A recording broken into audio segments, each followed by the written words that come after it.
दोस्तों, अंतरिक्ष की दुनिया हमारी छोटी सी दुनिया से काफी अलग है और इन दोनों के बीच के अंतर को ही पता करने के लिए हमारे एस्ट्रोनॉट्स दिन रात, हफ्ते के 7 दिन और यहाँ तक कि कई साल अंतरिक्ष में घूम रहे इंटरनेशनल स्पेस स्टेशन यानी ISS पर बिताते हैं।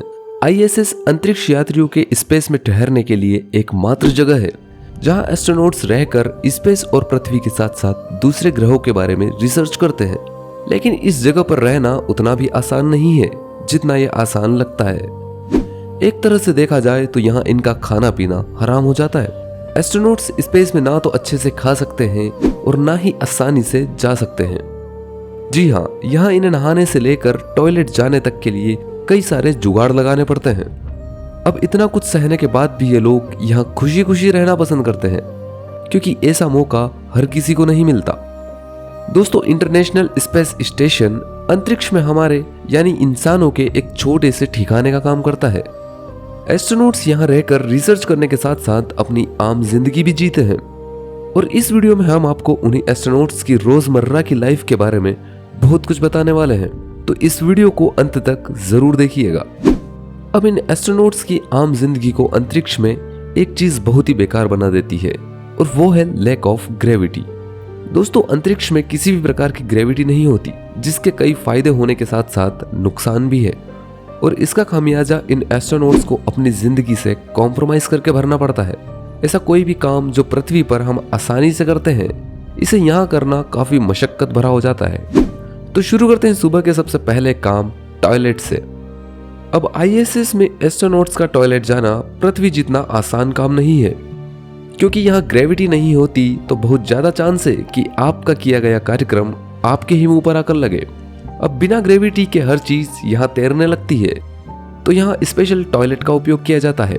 इन स्पेशल टॉयलेट शीट के अंदर एक थैलीनुमा बैग लगा होता है जो कि प्रेशर की मदद से आपके शिट को इकट्ठा कर लेता है और उसे पैक कर वापस धरती पर भेज दिया जाता है ताकि यहाँ इसे अच्छे से डिकम्पोज किया जा सके। ISS पर यूरिन यानी मूत्र विसर्जन करने के लिए भी आपको इस पाइप नुमा मशीन का उपयोग करना पड़ता है। इसे अपने प्राइवेट पार्ट पर लगाकर उपयोग किया जाता है। यह भी प्रेशर की मदद से आपके यूरिन को अंदर की तरफ खींच लेता है और उसे फिल्टर करके वापस किसी न किसी उपयोग के लिए भेज दिया जाता है। अब ये सब करने के बाद हम तो हमारे घर पर आराम से नहाने के लिए निकल जाते हैं, लेकिन स्पेस में एस्ट्रोनॉट्स को रोज का नहाना नसीब नहीं होता क्योंकि पानी की कमी और बिना ग्रेविटी के यहाँ नहाना भी काफी चैलेंजिंग काम है। ISS पर एस्ट्रोनॉट्स 10 से 15 दिन में एक ही बार नहाते हैं।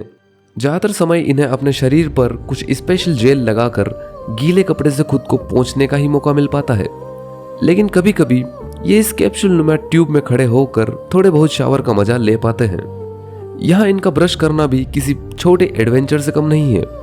दोस्तों, ISS पर एस्ट्रोनॉट्स ब्रश करते टाइम अपना मुंह नहीं खोल सकते, वरना उनके मुंह से टूथपेस्ट बाहर निकलकर फैल जाएगा। इसलिए इन्हें ऐसा टूथपेस्ट यूज करने के लिए दिया जाता है जिसे ये आसानी से निगल सके। अब अपना मॉर्निंग रूटीन पूरा करने के बाद बारी आती है ब्रेकफास्ट की, और ISS पर ब्रेकफास्ट भी एक छोटा सा चैलेंज है। यहाँ आपको पृथ्वी की तरह आपका मनपसंद ब्रेकफास्ट गर्मा गर्म तो नहीं मिल सकता, लेकिन एस्ट्रोनॉट्स को कोई कमजोरी ना हो इसके लिए यहाँ इन्हें डिहाइड्रेटेड अंडे, मीट, ब्रेड और सब्जियां खाने में मिलती है जिन्हें इनके लिए स्पेशल तैयार किया जाता है, जिससे ये खाना लंबे समय तक खराब नहीं होता। साथ ही एस्ट्रोनॉट्स को पानी पीने के लिए बोतल्स या ग्लास के बजाय इन ट्यूब्स का उपयोग करना पड़ता है। ट्यूब्स के मुंह पर लगी इस छोटी सी नली की मदद से ये लोग पानी पी पाते हैं। इतनी सारी कठिनाइयां झेलने के बाद भी ये एस्ट्रोनॉट्स यहाँ अच्छे से अपना काम करते हैं। इसके बाद इन्हें आराम की भी तो जरूरत होती है। एस्ट्रोनॉट्स स्पेस में सोने के लिए स्लीपिंग पोड्स का उपयोग करते हैं। ये लोग इन पोड्स के अंदर स्लीपिंग बैग में सोते हैं जो कि पॉड की दीवार से बंधा होता है ताकि एस्ट्रोनॉट्स बिना हिले डुले अच्छी नींद ले सकें। दोस्तों, एस्ट्रोनॉट्स ISS पर अपने आप को फिट रखने के लिए एक्सरसाइज भी करते हैं। अगर ये ऐसा नहीं करेंगे तो इनकी हड्डियां और मसल्स जाम हो जाएगी क्योंकि स्पेस में बहुत सारी मसल्स का उपयोग ना के बराबर हो पाता है। एस्ट्रोनॉट्स इतनी चैलेंजिंग लाइफ होने के बाद भी अपने डेडिकेशन से इंटरनेशनल स्पेस स्टेशन पर रिसर्च में लगे रहते हैं और इनके इसी डेडिकेशन के लिए एक लाइक तो बनता है। अब इतना बड़ा स्पेस स्टेशन अंतरिक्ष में पहुंचा कैसे? अगर आप भी जानना चाहते हैं तो कमेंट करके हमारे चैनल को अभी सब्सक्राइब कर लीजिए क्योंकि इस पर एक वीडियो जल्द ही आपको मिल जाएगी।